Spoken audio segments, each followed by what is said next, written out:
Tota pulchra es Maria, tota pulchra es Maria, et macula originalis. Buenas tardes y bienvenidos a esta conferencia sobre la virtud evangélica de María, que es la pobreza. Empezamos como siempre con la oración. En el nombre del Padre, y del Hijo, y del Espíritu Santo. Amén. Dios te salve María, llena eres de gracia, el Señor es contigo. Bendita tú eres entre todas las mujeres, y bendito es el fruto de tu vientre Jesús. Santa María, Madre de Dios, pobrísima, ruega por nosotros pecadores, ahora y en la hora de nuestra muerte. Amén. En el nombre del Padre, y del Hijo, y del Espíritu Santo. Amén. Al fin de la última conferencia sobre la obediencia, dije que cuando uno obedece a la voluntad de Dios en todo, uno se hace pobre de espíritu y de corazón, porque no hay nada más propio a una persona que su propia voluntad. Esta es siempre nuestra posesión, aun cuando las otras personas nos han sacado todo lo que poseemos, casa, familia, pero como seres humanos siempre tenemos la voluntad. Y en la obediencia ofrecemos esta posesión que está más al centro nuestro, a nuestro Padre. Y cuando uno vive esta virtud por completo como María, uno se hace pobre, donde uno no puede decir, esta es mi posesión, esto simplemente es mío, donde todo es un don de Dios y todo devolvemos a Dios como Padre como un don al servicio de nuestros prójimos. Y esta virtud de la pobreza es importante por nosotros porque nos muestra que Dios no nos ama porque somos ricos, aun en posesiones o que sea en virtudes. María, por ejemplo, en su canto a Isabel, cuando cantaba, exclamaba su Magnificat, ella dijo que el Señor había mirado a su bajez, a su pequeñez. Es decir, a veces lo que tenemos en la mente como cristianos es que si soy una persona de virtud, de santidad, el Señor va a mirarme con agrado, va a tener deleite en mí, y esto será la razón que me ama. Pero esto es una herejía, porque Dios nos ama no porque yo soy una persona buena y Él como respuesta me ama. No, su amor es lo que se baja en Cristo Jesús para hacerme un santo, para cambiar y transformarme de un pecador a un santo. Y María entendía esto. Ella que también fue redimida. Ella que sí fue concebida sin pecado, pero esto es un tipo de redención que vino como un don de su Hijo Jesús, de su muerte en Calvario. Entonces, esta pobreza nos hace capaces de recibir todo como un don. Y primero, que el amor de nuestro Padre es un don. No es algo que he merecido. Y por eso tenemos un fundamento muy seguro en la vida. Que no es que si soy una persona buena, voy a tener un vínculo bueno con el Señor. Es verdad que debemos crecer en la virtud y en la santidad, pero el fundamento de mi vida con el Señor es gracia, es un don. Es algo que nunca he merecido y no puedo merecer. Y por esto, María vivía siempre en gratitud, porque cuando uno es pobre, uno nunca dice, he merecido esto, he trabajado por esto, entonces yo merezco y es mío. Uno vive en gratitud y gozo porque todo es un don, aun lo que he trabajado para ganar, porque mi trabajo también es un don del Señor, mi salud para poder trabajar es un don del Señor. Entonces, María es la más pobre, porque Jesús dice a Santa Faustina una cosa, podemos decir, curiosa. Él, quien es la fuente de todo lo bueno, dijo a Faustina, tu única posesión es tu miseria. Eso es nuestra propiedad, nuestros pecados, porque esto no ha venido del Señor. Todo lo que es bueno, eso viene de Él, ¿no? Eso no es de nosotros. Entonces la miseria, eso es mi propiedad. Pero María ni tenía pecados. Entonces ella ni tenía esa propiedad. Ella solo tenía lo que llamamos la providencia divina. Es decir, que ella vivía en la esperanza, la confianza, que ella no tiene que acumular muchas posesiones materiales, porque ella tenía en su corazón la providencia y el amor de un padre que la cuidaba cada día. Y esto nos muestra que esa virtud de la pobreza no es tanto una virtud en sí mismo, es decir, que yo soy pobre porque es bueno ser pobre. La pobreza sirve otro propósito, que es vivir como hijo o hija de nuestro Padre. Porque si ya tengo todo, el Padre no tiene oportunidad para darme su gracia, para proveer por mí. Si yo puedo pagar todo con mi propio dinero, no tengo la oportunidad para recibir un milagro de Él cuando Él provee de un modo espectacular. Entonces María vivía la pobreza no simplemente para vivir una vida difícil y dura. Ella vivía la pobreza para vivir en esta amistad con el Señor, donde Él podía proveer por ella y ella podía tener esta confianza. Y el Concilio Vaticano II definía a María que ella fue la primera de entre los pobres, los anawim en hebreo. Cuando hablaba de la humildad, los anah son los que viven cerca del polvo, que están atribulados, que tienen una cruz, pero que tienen toda su confianza en el Señor, que Él va a redimir, Él va a ayudar. Entonces ella es la primera de entre los pobres, los humildes, que ponen su confianza, su esperanza en Él y reciben la salvación de Él. Todos nosotros como criaturas tenemos límites, tenemos necesidades y eso es normal. Y por esto trabajamos para tener sueldo y dinero para pagar por la comida, el seguro médico y todo esto. Y es normal, tenemos necesidades. Pero aprendemos algo de María. ¿Y qué es? Que nuestra seguridad en la vida no viene del dinero. Es muy fácil en el mundo de hoy pensar que si tengo más dinero, si tengo más de eso, si tengo esto, voy a sentirme más seguro. Pero a veces sirve, sí, hay que trabajar más, hay que tener cierto nivel de dinero, por ejemplo, por los niños en la familia. Pero más que todo, la seguridad no viene de tener un número en el banco, viene de saber que tengo un Padre, que Él me cuida, que Él me mira. Y eso es la posesión más importante en la vida. Eso nos dará la paz del corazón. Otra vez, el mundo promete que si tienes un carro, si tienes esto, si tienes dinero, si tienes un trabajo bueno, vas a tener paz de corazón. Es un paso, pero esto nunca, porque después de tener ese sueldo vamos a pensar y más, y quizás necesito esto y otro, no termina. Pero como cristianos recitamos el Padre Nuestro cada día y pedimos, danos hoy nuestro pan de cada día. Hay una cosa muy importante en esta frase. Primero, que hay que pedir. Una persona pobre se da cuenta que necesitamos mendigar. En el mundo de hoy, mendigar tiene un sentido malo, como es humillante, vergonzoso mendigar, pedir. Nosotros a veces queremos trabajar para poder dar dinero y hacer compras así. Pero frente de nuestro Padre Celestial, no hay nada que podemos darle para decir, yo tengo mi dinero y puedo pagar. Lo que Él da siempre es un don. Y nosotros sus hijos. Y justo en la familia, cuando tenemos los niños, ellos no tienen que acudir a su mamá y decir, aquí es $5, por favor, necesito mi cena hoy. No, la mamá da la cena gratis porque ama a su hijo. Lo mismo nuestro Padre. Él no necesita dinero. Él lo que quiere es la confianza en Él, en su carácter, que es bueno, que es misericordioso. Entonces, primero, hay que acostumbrarse a pedir. ¿Y cuántas veces rezamos esta oración tan importante? Danos hoy nuestro pan de cada día. Pero es algo de ritual, ¿no? Que repetimos, pero ni demos cuenta. Una cosa cuando cuando fui ordenado sacerdote, hay un parte de la misa donde el sacerdote dice, bendito sea Señor por este pan, por este vino.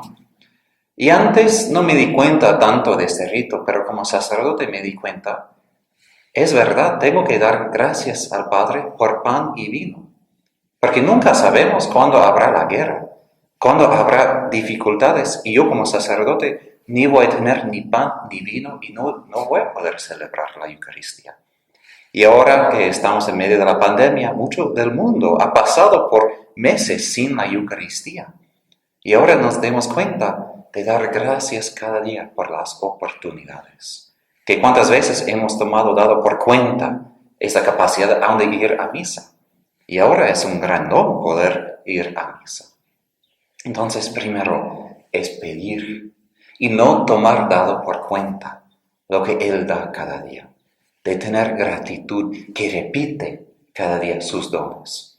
Hay un autor de Inglaterra, G.K. Chesterton, que dijo, la ciencia empírica dice que, por ejemplo, el sol sube y baja cada día según reglas científicas. Y por esto no es necesario que Dios exista para mandar el sol.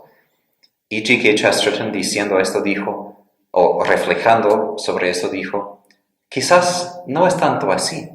Quizás tenemos un Dios que cada día se levanta y dice otra vez que suba el sol, que baja el sol. Otra vez que mis hijos tengan comida. Otra vez que tengan la vida y el respiro en sus pulmones.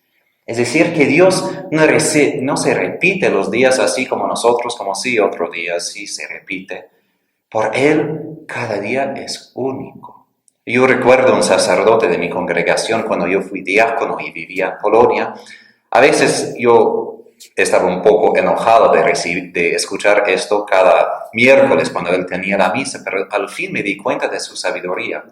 Él empezaba la misa a las 6 de la mañana, cuando todavía yo estaba dormido. Él dijo, hoy es un día nuevo. Nunca ha pasado hoy. Es completamente único, con bendiciones únicas de Dios. Y hay que dar gracias que hemos llegado a este día.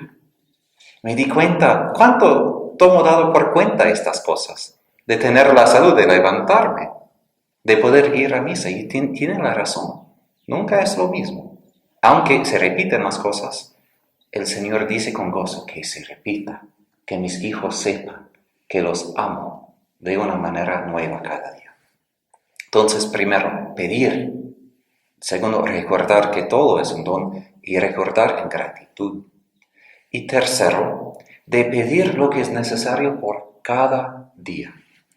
En el libro del Éxodo, cuando el Señor le regaló a los israelitas el don del maná, Él dijo a Moisés, ellos deben recoger maná suficiente por un día y solo en viernes, el día antes del sábado, su día de descanso, hay que recoger doble por viernes y por sábado.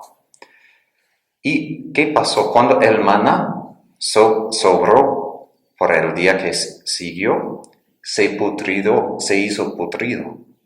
No pudieron guardar del día antes. Y esto para mí es importante porque nosotros es bueno planear por el futuro si tenemos la oportunidad, por ejemplo, con los bancos de preparar por la etapa de la vida donde estamos jubilados, donde necesitamos más dinero. Y el Señor mismo habla de esto, de preparar por el futuro. Pero también Él dice que hay que vivir en el día de hoy, porque hay tantos problemas de hoy que hay que resolver estos y no vivir ya mañana. Entonces, hay que pedir lo que es necesario para hoy. Porque mi seguridad no es tener el futuro ya planeado, ya tener todo mi plan. Porque sabemos de esta pandemia, podemos tener planes. ¿Y cuántos planes se han fracasado a causa de una pandemia que quizás unas personas habían previsto, pero mucho del mundo no habían previsto? Y todos nuestros planes se van. Y hay un salmo que dice, el príncipe tiene sus planes y al fin del día se muera y sus planes con él. Es un poco duro escuchar esto, pero es verdad. Nosotros vamos a morir y nuestros planes lo mismo. Entonces nuestra seguridad no es tener un plan perfecto porque sea que no va a cumplir. Nuestra seguridad está en el Señor que está presente ahora. Nuestro Dios está con nosotros ahora y hoy. No simplemente en el futuro, porque el Padre que me cuida hoy va a estar conmigo en el futuro también. Por esto no tengo que preocuparme tanto del futuro, sino tener mis ojos fijos en Él, fijos en su corazón que palpita en Cristo Jesús de cariño, de amor por nosotros. Y si Él nos ha dado lo mejor posible, que es su Hijo, dice Pablo, si Él nos ha dado su posesión máxima, más cara, que es su Hijo en la cruz, ¿por qué no nos va a dar pan y dinero y salud lo que necesitamos? Claro que sí, claro que quizás Él nos va a permitir sufrir con su Hijo en la cruz y no nos va a dar todo lo que pedimos de inmediato. Pero, es decir, si Él nos ha dado un regalo de millones de dólares, ¿por qué no nos va a dar de $5? El Padre ya nos ha mostrado que Él quiere darnos, Él es generoso y debemos vivir en una fe así. Y por esto, este don de la esperanza, la virtud de la esperanza, ¿cómo se manifiesta en nuestras vidas? A través de la pobreza. Es fácil decir que tengo mi confianza en el Señor, tengo mi esperanza en Él, pero después tenemos un montón de cosas donde tenemos nuestra seguridad. Papa Benedicto en su encíclica sobre la esperanza especial, somos salvados por la esperanza, tiene unos párrafos sobre el vínculo entre esperanza como una virtud de tener nuestra confianza en el Señor y la pobreza. Y dijo que los primeros cristianos que habían pasado por mucha persecución, ellos sufrían que su propiedad, que todo sea quitado de ellos por las autoridades romanas. Pero con gozo sufrían. ¿Por qué? Porque su posesión, dice en griego, es su esperanza en el Señor, no la propiedad aquí en la tierra. Entonces, hay que preguntar, ¿qué tipo de padre refleja mi vida? Si una persona no podía escuchar mis palabras, pero solo pudo ver mis acciones y cuánto tengo en el banco, mis posesiones, y si ellos tuvieron que dibujar el Padre Celestial, ¿qué tipo de Padre, qué imagen de Padre podrían dibujar si miran a mi vida? Por ejemplo, si miramos a Madre Teresa, la imagen de un Padre que viene de su vida es de un Padre que nunca se agota en su generosidad. Un Padre que se cuida de los más pobres. Un Padre que no solo tiene sus ojos sobre los ricos, los inteligentes, los que pueden sobrevivir en la vida. No, un Padre que ama a cada uno de sus hijos. Un Padre que se ha revelado en Cristo Jesús. Y esto es la otra razón que debemos tener e imitar esa virtud de la pobreza. Porque nuestro Señor Jesús escogió vivir esta virtud. A veces los laicos piensan en la pobreza como algo de los religiosos. Yo como religioso tengo voto de la pobreza. ¿Qué quiere decir? Que públicamente he jurado frente de Dios y de la Iglesia que mi vida va a reflejar esa virtud de la pobreza de Jesús. Pero hay unos lugares nomás en los evangelios donde Jesús solo está hablando a los religiosos, podemos decir. Cuando Él, por ejemplo, dijo a este joven rico que hay que vender todo y después dar el dinero a los pobres y después ir detrás de mí.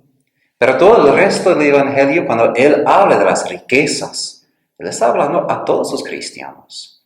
No está hablando solo a los apóstoles. Y esto es difícil a veces para entender porque es verdad que el dinero no es malo en sí mismo. Pero nosotros pecadores, ¿qué es el problema? El apego que tenemos a las riquezas. Porque buscamos con desesperación la seguridad. Y Jesús en la cruz, despojado de todo, desnudo, tenía su seguridad, ¿dónde? Completamente en el Padre. Sin nada, sin nada. Y solo así a veces podemos de verdad tener el corazón puesto en el Padre. Porque es fácil decir que tengo confianza en el Padre, pero después tengo todo para cubrirme, toda mi comida. Y solo así con Jesús podemos decir, sí, vivo la pobreza con Él.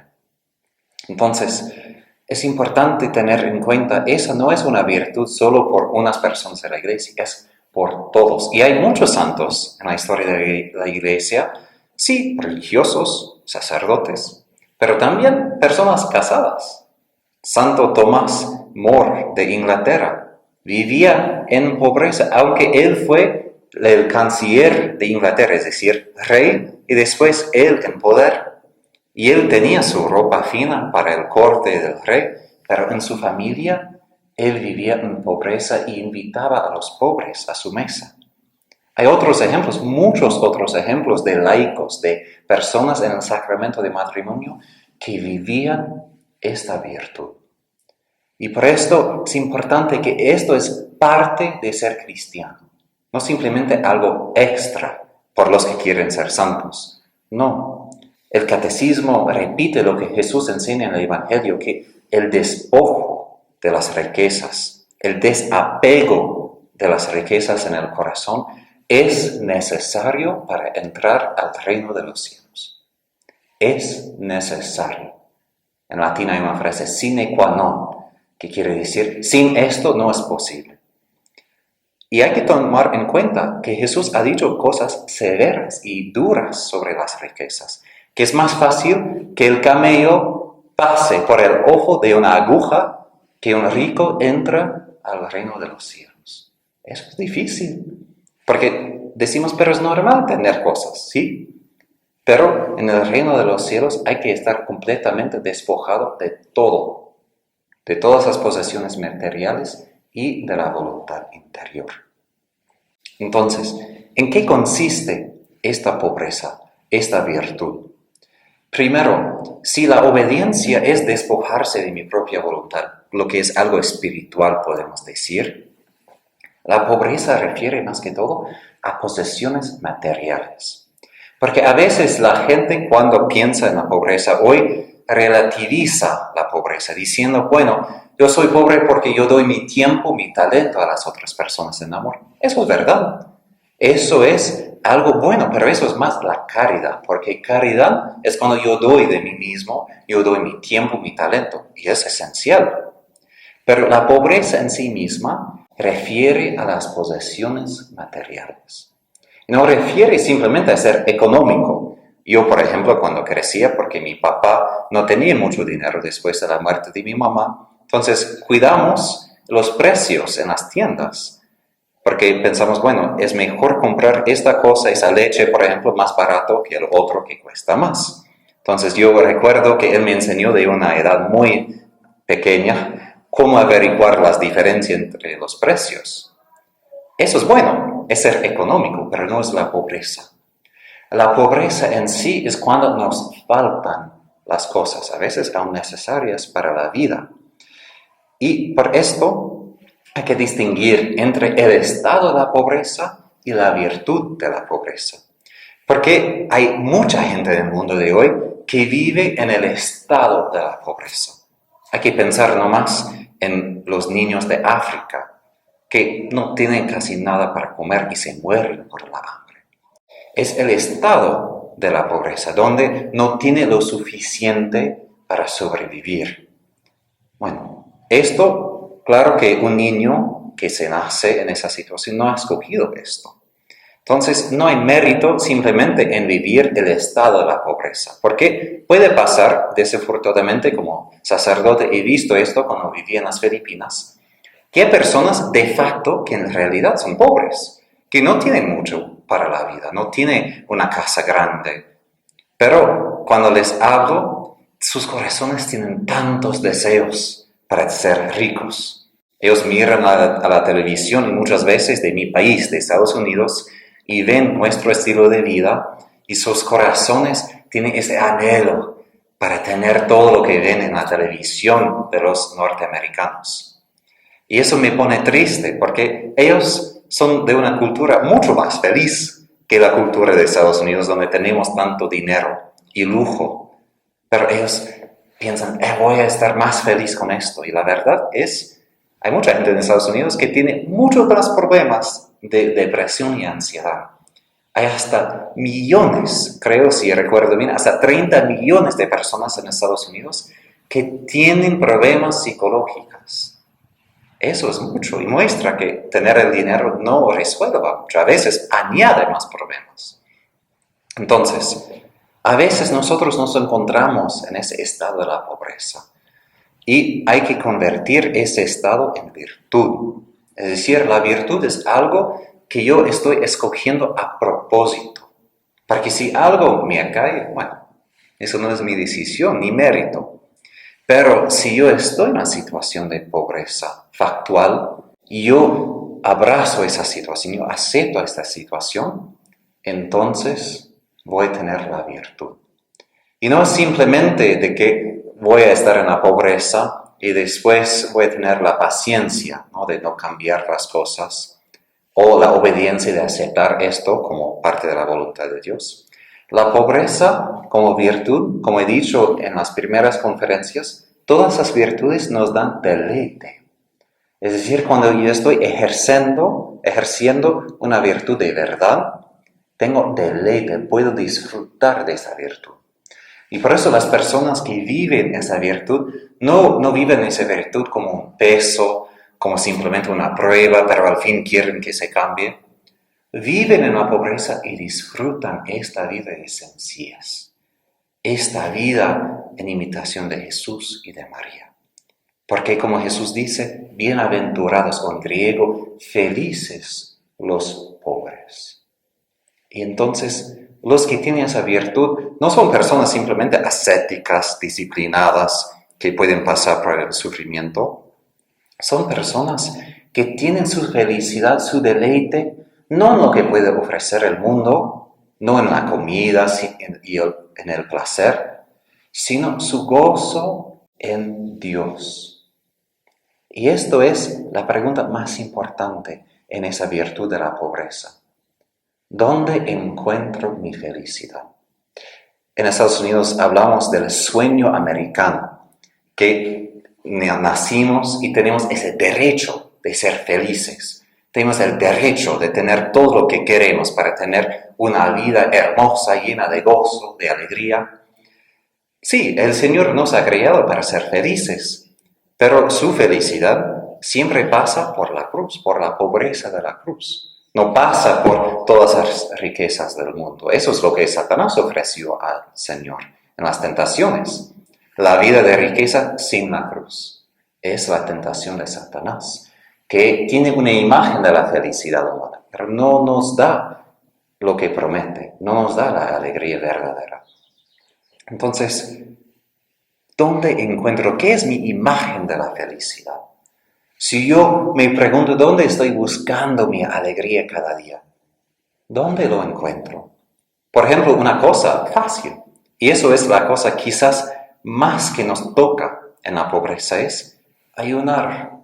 Los musulmanes, cuando ellos ayunan en su mes de Ramadán, una de las razones que ayunan es para que sientan en sus estómagos el dolor de los pobres.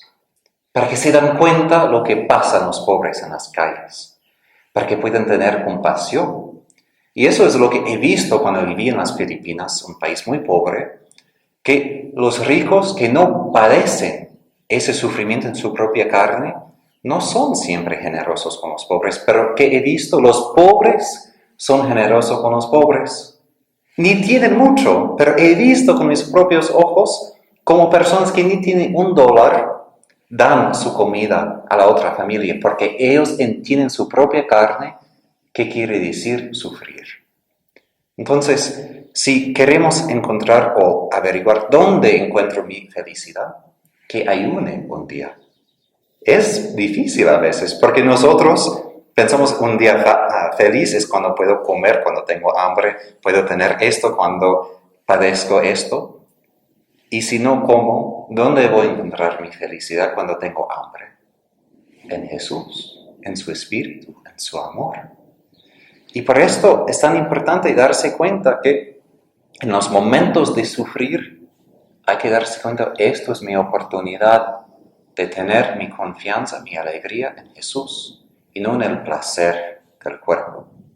Y hay una distinción importante que un autor, un sacerdote, Tomás Duvet, hizo entre el placer y el gozo.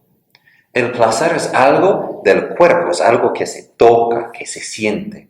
Y es normal, somos humanos, cuerpo y alma.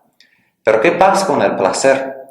Pasa muy rápidamente. Si estoy comiendo, tengo, no sé, 15 minutos de disfrutar un plato y después se acaba el placer. ¿Y qué pasa? Si queremos ser felices, tenemos que buscar otro placer, quizás postre, y después un licor, y después esto, y después esto. Porque se acaba siempre el placer, porque se limita a las cosas materiales. Pero el gozo no depende siempre de las cosas materiales. Y justo los santos nos muestran, Madre Teresa de Calcuta, Santa Catarina de Siena, San Agustín más que todo, que vivía los dos lados de la vida. Él que vivía con el placer, con su mujer por muchos años, y en la vida de disfrutar de prestigio, de una carrera con el emperador. Y después como cristiano, donde él renunció el matrimonio, renunció las riquezas y su prestigio. Y él mismo dice que yo buscaba esta felicidad afuera, en las cosas materiales, pero tú estabas dentro de mí. Yo anhelo por ti, Dios. En ti he encontrado la paz que busca mi corazón. Hay que darse cuenta que el gozo es algo espiritual. A veces viene del placer. Si disfrutamos de una comida muy buena, muy rica con nuestra familia, el placer puede llevarnos a disfrutar de este gozo. Pero hay que quedarse en el gozo espiritual, que no se acabe, que no es simplemente fruto de lo que tengo, sino del Espíritu Santo que está dentro de mí. Y por eso los santos estaban aún felices en medio del sufrimiento, porque ellos, despojados de las cosas materiales, tenían la perla del amor de Dios. Hay que preguntar, ¿cuándo estoy feliz yo? ¿Cuándo yo tengo gozo? Porque el gozo cristiano viene de esto, que mi Padre me ama. El gozo no es que todo anda como yo quiero, que yo puedo ejecutar mi plan, que todo es como yo quiero, no. Justo encontramos el gozo en la cruz, donde nada va como queremos, donde hemos perdido todo, pero no hemos perdido la perla del amor de nuestro Padre. Y por eso el Señor nos permita sufrir, perder posesiones, ser despojado completamente. Porque no podemos disfrutar de las cosas del mundo y de las cosas de Dios. Santa Faustina escribió esto en su diario, que mucha gente quiere tener los dos. Quieren tener los placeres del mundo, por un lado, y después quieren también entrar al mundo espiritual y disfrutar, podemos decir, del placer espiritual. Pero no se puede hacer. Es como tener un matrimonio y decimos, sí, yo amo a mi esposa, pero también quiero disfrutar de otra persona. No, no se puede. Hay que ser fiel para disfrutar 100% del amor, del deleite de nuestro Padre Celestial, que Él derrama gratis sobre nosotros. Y esto es el cambio de la mentalidad, la conversión que todos necesitamos. Metanoia en griego, conversión quiere decir transformar la mente. Vivimos en un mundo donde trabajamos y merecemos un sueldo, pero frente de Dios no podemos merecer de esa manera, porque todo es gratis. Todo lo que hacemos es para disponerse a recibir todo como un don y de dar de vuelta como un don. Entonces la lógica de este mundo de justicia no es la misma lógica del reino de los cielos. En el reino de los cielos la pobreza nos enseña todo es gratis, todo es un don y hay que dar de vuelta todo como un don. Y hay que vivir esto. No es fácil, porque tenemos un pie en este mundo todavía y un pie en el mundo que viene. Pero poco a poco hay que pasar por esta conversión. Pero además de vivir esa virtud de la pobreza, por esas razones de tener la confianza en el Señor y de vivir en esta felicidad, hay que también preguntar, ¿cuáles otros motivos existen para esta virtud de la pobreza? Y el primero, yo diría, es compartir de amor con mis hermanos pobres. Es decir, si yo de verdad amo a esas personas pobres, será muy difícil salir, entrar a mi casa y después tener una cena de lujo y saber que mis propios hermanos están padeciendo en la calle. Yo recuerdo en las Filipinas fue difícil para mí. Yo caminaba a las calles de la ciudad y hubo huérfanos, yo que he perdido a mi papá y mi mamá también, que soy huérfano. Ellos que ni sabían dónde están su mamá y su papá, abandonados por la calle, pidiendo dinero para comer y oliendo el pego para no sentir el hambre en sus estómagos. Y es muy difícil volver a la casa y después comer como todo es normal. No todo es normal. Eso no debe ser. Eso es el fruto del pecado.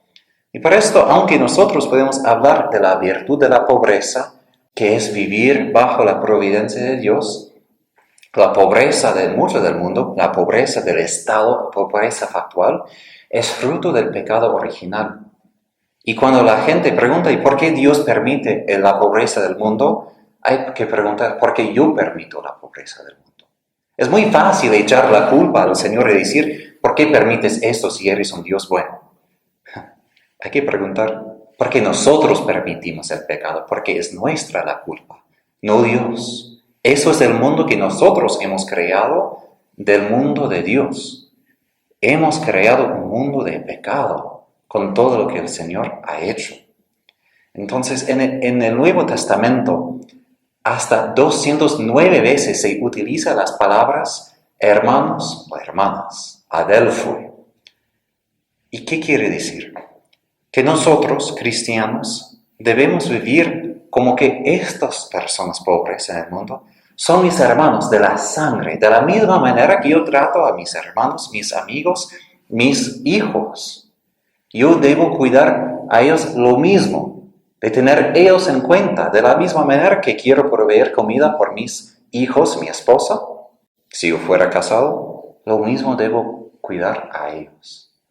Y para vivir la pobreza, nosotros que sí tenemos, hay que darse cuenta que nosotros debemos dar de una manera de igualdad con ellos. Porque el mandamiento de Jesús, hay que amar a su prójimo como se ama a uno mismo. Eso quiere decir, si son mis hermanos, yo debo amar a ellos de la misma manera que yo quiero ser amado. Entonces, si yo quiero comida, si yo quiero una casa, si yo quiero ropa, debo amar a ellos de la misma manera. Eso es mi responsabilidad.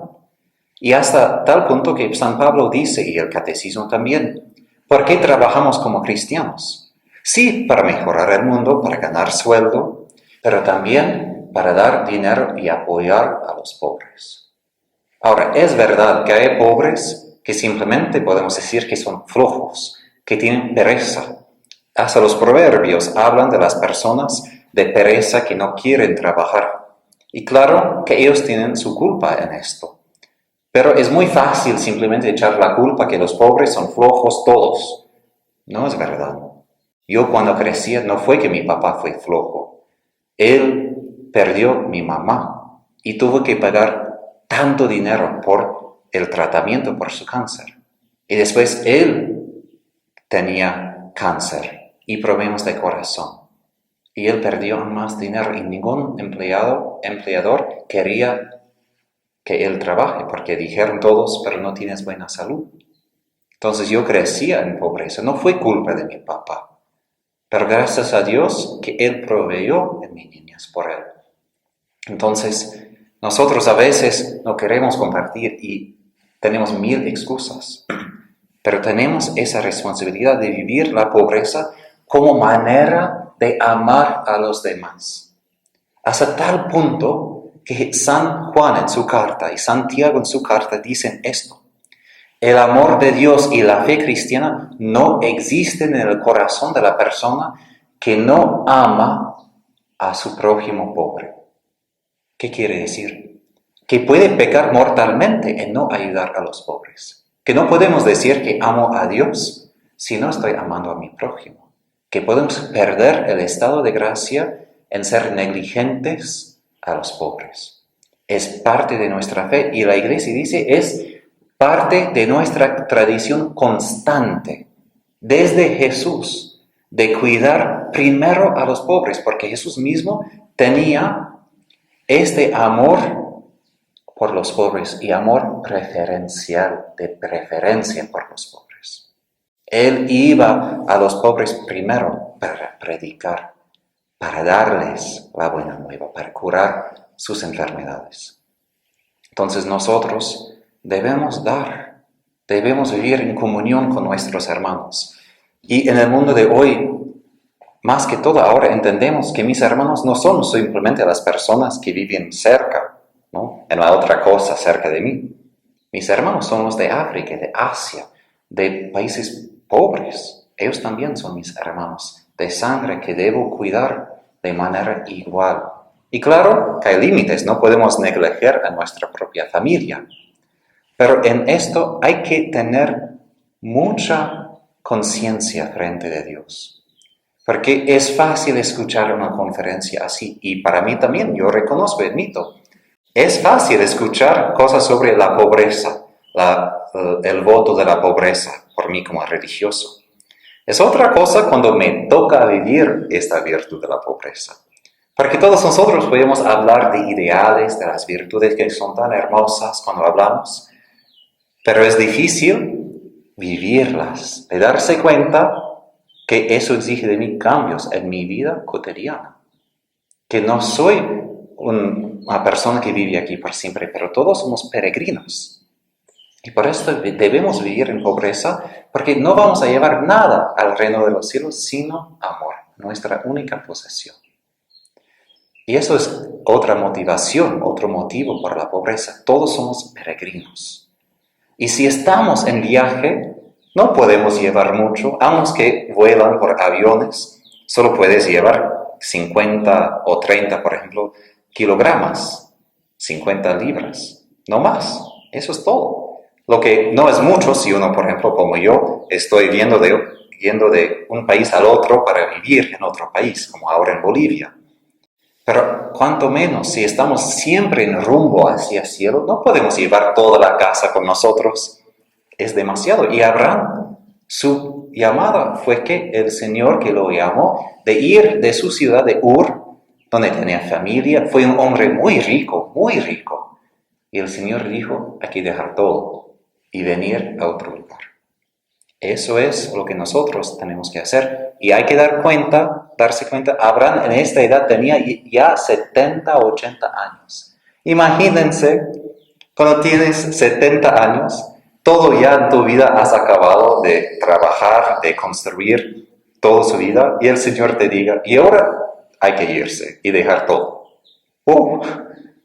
Eso es lo que Abraham hizo en este momento. Dejó todo en su vejez. Entonces nosotros debemos caminar hacia el cielo, no con tanto peso sobre nuestros hombros, que muestra que nuestra ciudadanía no está aquí en la tierra. Nuestra ciudadanía, ¿dónde está? En el cielo. Ahí tenemos nuestros tesoros. Ahí tenemos lo que más queremos, que es Jesús, que es su reino. Entonces, para vivir esta pobreza, ¿qué tipo de pobreza podemos vivir de verdad en esta vida? Primero, hay que distinguir entre lo que es necesario y lo que es superficial o lo que sobra, ¿no? Superfluo, podemos decir. Lo necesario es lo que necesito para vivir, humanamente hablando, comida, techo, ropa, medicina, o cosas para mi trabajo. Por ejemplo, yo necesito una tableta para escribir y preparar conferencias. Pero hay que distinguir qué es superfluo, qué no sirve a mi meta. Si tenemos en cuenta que el fin de mi vida es cielo, donde no puedo llevar ninguna posesión material, entonces, ¿qué es superfluo? ¿Qué puedo dejar? ¿Qué puedo decir? No necesito esto. Y hay que ser estricto porque estamos a veces muy apegados a las posesiones materiales. Pero hay que darse cuenta que esa virtud no es simplemente una virtud de corazón, pobreza de corazón. Jesús cuando predicaba sobre la pobreza, estaba predicando sobre la pobreza material, factual. No simplemente que puedes poseer todo, pero solo con desapego en el corazón. No. Porque es muy fácil decir que estoy desapegado Pero si viene el momento cuando perdimos todo, ¿qué pasa? ¿Qué es nuestra reacción? Y eso es un momento para entender si de verdad estamos desapegados. ¿Qué es mi reacción cuando mi plan no se cumpla? ¿Qué es mi reacción si pierdo mucho dinero? ¿Qué es mi plan cuando pierdo lo que poseo? ¿Estoy feliz? ¿Estoy enojado? Si estoy enojado, quiere decir, tengo ese apego todavía. Entonces, lo superfluo es lo que aparece en ese apego que quiero. ¿Y por qué poseo? Porque quiero, no más. ¿No? Nosotros como cristianos debemos vivir de la necesidad, porque lo superfluo debemos compartir con los demás, lo que exige un cambio de vida verdadero. Y no es fácil, por eso San Ignacio de Loyola recomendó pedir por la pobreza. Pedir, no es simplemente por la pobreza del corazón, pobreza espiritual, sino pobreza factual. Y yo recuerdo en los Estados Unidos como religioso, yo pedía, Señor, quiero vivir esta pobreza. No simplemente de corazón, pero factual. Entonces Él me ha enviado a diferentes países más pobres de Estados Unidos como respuesta. Y a veces me encuentro como extraño a eso de Estados Unidos donde yo pude comprar esto, tener esto. Me doy cuenta, el Señor ha respondido a mi petición. Hay que pedir por esta virtud de la pobreza que viene de nuestro Señor. El Concilio Vaticano II va aún más de lo superfluo y lo necesario. Y dice que nosotros cristianos debemos dar aún de lo que necesitamos por los que necesitan más. Es decir, yo puedo decir que necesito una tableta para escribir, lo que es necesario. Pero si mi hermano ni tiene nada para comer, quizás puedo comprar una tableta más barato. O puedo esperar para dar dinero a él porque es más necesario su necesidad de comer que mi necesidad de tener una tableta mejor para escribir. Entonces, hay que preguntar, ¿qué de verdad es necesario? Y entre mis necesidades, ¿qué puedo dar por los pobres? Porque esta viuda que Jesús vio, por ejemplo, en el templo, ella dio todo. No guardaba nada. Y Jesús justo dio a ella como ejemplo de la pobreza.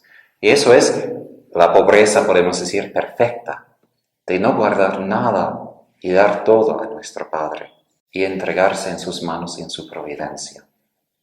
Y para terminar esta parte sobre la pobreza como amor a los pobres. Los padres de la iglesia dicen aún cosas más duras, no para condenar, pero me sorprendió cuando yo leí esas cosas. San Juan Crisóstomo, San Ambrosio, San Agustín y otros santos dicen esto. Cuando tú das a los pobres, no estás haciendo nada de misericordia. Eso es justicia. Porque Dios ha creado al mundo para todos. Y no solo por los ricos, no solo por los inteligentes, no solo por los que pueden ganar. Él ha creado todo para todos. Y la doctrina social de la Iglesia llama esto la destinación universal de los bienes. Sí, la propiedad privada es un derecho, pero ese derecho sirve a esta destinación universal de los bienes, aun por los pobres. Entonces, cuando pensamos a veces que sí, yo estoy haciendo obra de misericordia en ayudar a los pobres, darles dinero, no, eso es justicia, porque yo debo devolver a los pobres lo que ellos deben tener como parte de su derecho humano de sobrevivir. Entonces, si yo doy a los pobres es justicia, no misericordia. Y debo dar más a más. Cuando yo doy de verdad de mi necesidad, eso podemos decir es misericordia. Entonces, solo para entrar al reino de los cielos, Jesús dice en Mateo 25, hay que amar y cuidar a los pobres. Eso es el juicio final. ¿Cómo hemos tratado a los pobres, a los que no tienen? Esto será nuestro juicio. Bueno, para terminar, no he hablado casi nada todavía de María, pero damos una recorrida rápida de su vida. Ella nació en Judea, en el estado de pobreza con sus papás. Ella que vivía bajo esa opresión romana, hasta 23 de la población del Imperio Romano vivía en tanta pobreza que no tenía bastante para comer cada día. Y la mayoría, hasta el 90% del imperio fue pobre. María, como judía, vivía bajo esa opresión de pobreza material, de emoción, de vivir en esta atmósfera, donde los soldados romanos muchas veces violaban a las mujeres. ¿No? Eso no es fácil. Ella vivía en el templo, donde ella no tenía su propiedad personal, pero vivía de lo que los sacerdotes proveían por ella. Después ella se casaba con José. Ella que tenía tanta dignidad de ser la mujer concebida sin pecado, con tanta santidad, ella que podía haber escogido un hombre rico que puede proveer todo, ella escogió un carpintero que justo podía ganar tanto por cada día para sobrevivir. Ella quería casarse con él, un hombre pobre, hasta tal punto que ella también trabajaba en la casa. Ella también apoyaba el sueldo familiar para que todos puedan tener la comida de cada día. Sabemos que cuando ella dio a luz a Jesús, fue en pobreza. Ella, que fue reina del Rey de los Reyes, Jesús que debía tener ropa muy fina de los reyes, que tenía como una cama ese lugar donde comían los animales. Jesús que vivía en tanta pobreza. Imagínense, ella que no tenía lugar, y en Belén, donde José tenía familia, José que estaba en su lugar, y sus familiares solo le pudieron dar una cueva, un lugar con los animales. Esta pobreza. Y San Buenaventura pregunta, pero si ellos habían recibido, por ejemplo, oro y todos esos dones de los reyes, de los magos, ¿qué hicieron? Vendieron por los pobres, porque querían compartir el destino de los pobres. Y cuando fueron al templo para presentar a Jesús, ofrecieron 2 tórtolas, pinchones. ¿Por qué? Porque no tenían el dinero por un cordero. Tan pobres eran. Y después huyeron a Egipto. Nosotros que preparamos mucho, yo por ejemplo, si preparo por un viaje internacional, yo me preparo, lavo mi ropa, tengo mis posesiones. Pero la Biblia dice que Josué recibió el mensaje del ángel, inmediatamente se fue a Egipto. No llevaron mucho. Y 7 años, según las místicas, vivían en ese lugar de extranjeros, de paganos, donde no tenían nada, ni tierra, ni nada. Y tuvieron que empezar de vuelta. Y después de 7 años, irse otra vez a Nazaret, donde no tenían nada otra vez. Tuvieron que empezar de vuelta. Y vivían en pobreza por todos estos años. José y Jesús, cuando yo estaba en Nazaret, recuerdo como el guía nos habló de que Jesús y José tuvieron que caminar cada día horas para ir a otra ciudad, para trabajar con sus manos y así apoyar a la familia. Después María perdió el apoyo de José, que se murió. Y eso es muy difícil en su tiempo, porque ahora las mujeres tienen más capacidad de sobrevivir, pero en su tiempo sin un hombre no se puede vivir. Y después de perder a José, perdió a Jesús. Él se fue de la casa. Ella que era viuda y sola en la casa. Y ella que tuvo que caminar detrás de Jesús. Jesús que también no tenía nada. Vivía en mucha pobreza hasta estar en la cruz. Donde María estaba completamente despojada con su hijo. No tenía nada. Ni su esposo, ni su hijo. Nada en su vida. Ella que estaba ahí por nosotros. Ella que se hizo pobre para enriquecer a nosotros en la redención, en el sacrificio de su Hijo para nuestra salvación. Allí María recibió a Juan como hijo y vivía, según lo que dice los Hechos de los Apóstoles, según las ofrendas, según lo que ofrecían todos a los apóstoles. Ella que no tenía nada para su propio nombre. Y ella que después vivía con Juan en Éfeso y vivía en la pobreza total hasta el fin de sus días porque quería. No es simplemente que ella necesitaba o tenía que vivir en la pobreza.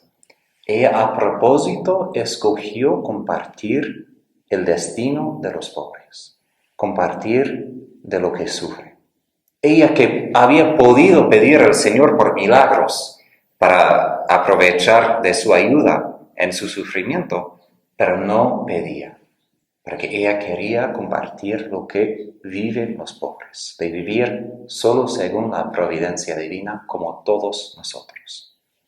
Entonces ella ha vivido en su propia piel esta pobreza. Y hay que pedir, María, enséñame cómo vivir esta pobreza.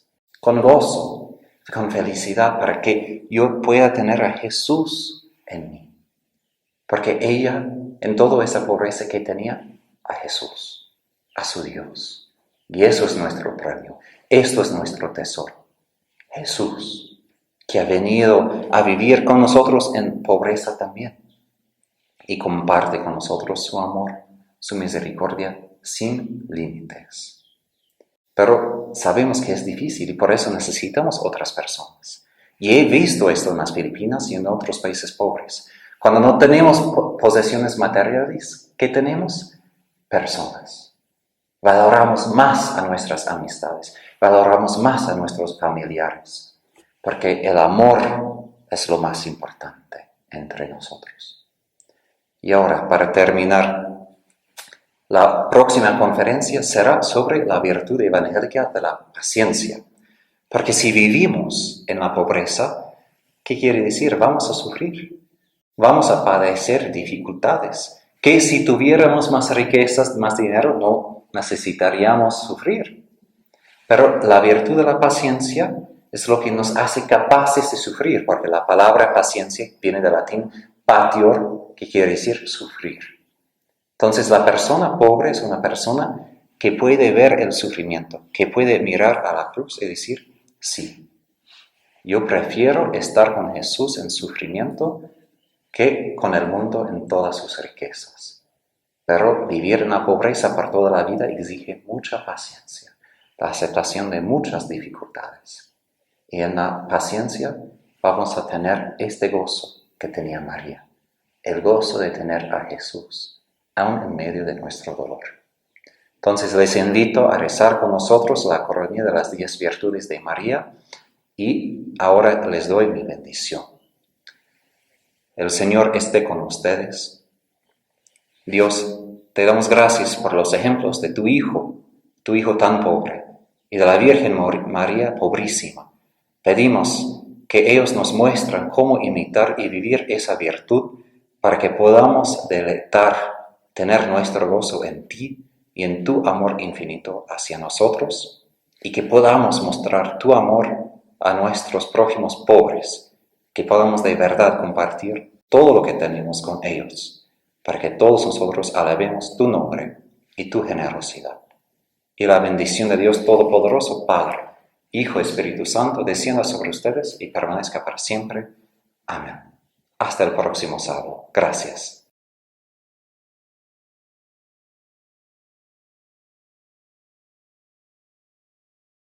En el nombre del Padre, y del Hijo, y del Espíritu Santo. Amén. Padre nuestro que estás en el cielo, santificado sea tu nombre. Venga a nosotros tu reino. Hágase tu voluntad en la tierra como en el cielo. Danos hoy nuestro pan de cada día. Perdona nuestras ofensas, como también nosotros perdonamos a los que nos ofenden. No nos dejes caer en la tentación y líbranos del mal. Amén. Dios te salve María, llena eres de gracia, el Señor es contigo. Bendita tú eres entre todas las mujeres, y bendito es el fruto de tu vientre, Jesús. Santa María, Madre de Dios, purísima, ruega por nosotros pecadores, ahora y en la hora de nuestra muerte. Amén. Dios te salve María, llena eres de gracia, el Señor es contigo. Bendita tú eres entre todas las mujeres, y bendito es el fruto de tu vientre, Jesús. Santa María, Madre de Dios, prudentísima, ruega por nosotros pecadores, ahora y en la hora de nuestra muerte. Amén. Dios te salve María, llena eres de gracia, el Señor es contigo, bendita tú eres entre todas las mujeres, y bendito es el fruto de tu vientre Jesús. Santa María, Madre de Dios, humildísima, ruega por nosotros pecadores, ahora y en la hora de nuestra muerte. Amén. Dios te salve María, llena eres de gracia, el Señor es contigo, bendita tú eres entre todas las mujeres, y bendito es el fruto de tu vientre Jesús. Santa María, Madre de Dios, fidelísima, ruega por nosotros pecadores, ahora y en la hora de nuestra muerte. Amén. Dios te salve María, llena eres de gracia, el Señor es contigo, bendita tú eres entre todas las mujeres, y bendito es el fruto de tu vientre Jesús. Santa María, Madre de Dios, piadosísima, ruega por nosotros pecadores, ahora y en la hora de nuestra muerte. Amén.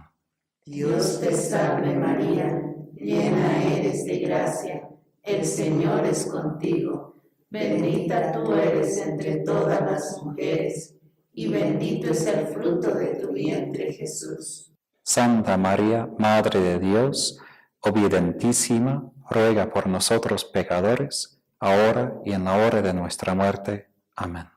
Dios te salve María, llena eres de gracia, el Señor es contigo, bendita tú eres entre todas las mujeres, y bendito es el fruto de tu vientre Jesús. Santa María, Madre de Dios, pobrísima, ruega por nosotros pecadores, ahora y en la hora de nuestra muerte. Amén.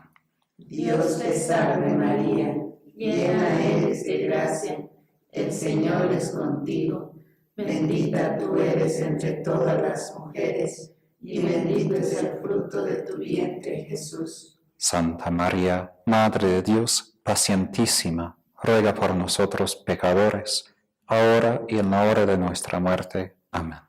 Dios te salve María, llena eres de gracia, el Señor es contigo, bendita tú eres entre todas las mujeres, y bendito es el fruto de tu vientre Jesús. Santa María, Madre de Dios, misericordiosísima, ruega por nosotros pecadores, ahora y en la hora de nuestra muerte. Amén. Dios te salve María, llena eres de gracia, el Señor es contigo, bendita tú eres entre todas las mujeres, y bendito es el fruto de tu vientre Jesús. Santa María, Madre de Dios, dolorosísima, ruega por nosotros pecadores, ahora y en la hora de nuestra muerte. Amén. Gloria al Padre, al Hijo y al Espíritu Santo. Como era en el principio, ahora y siempre, por los siglos de los siglos. Amén. En tu concepción, oh Virgen María, fuiste inmaculada. Ruega por nosotros al Padre, cuyo Hijo nació de ti. Oremos. Dios nuestro, que por la inmaculada concepción de la Virgen María preparaste una digna morada para tu Hijo, y en previsión de la muerte redentora de Cristo, la preservaste de toda mancha de pecado.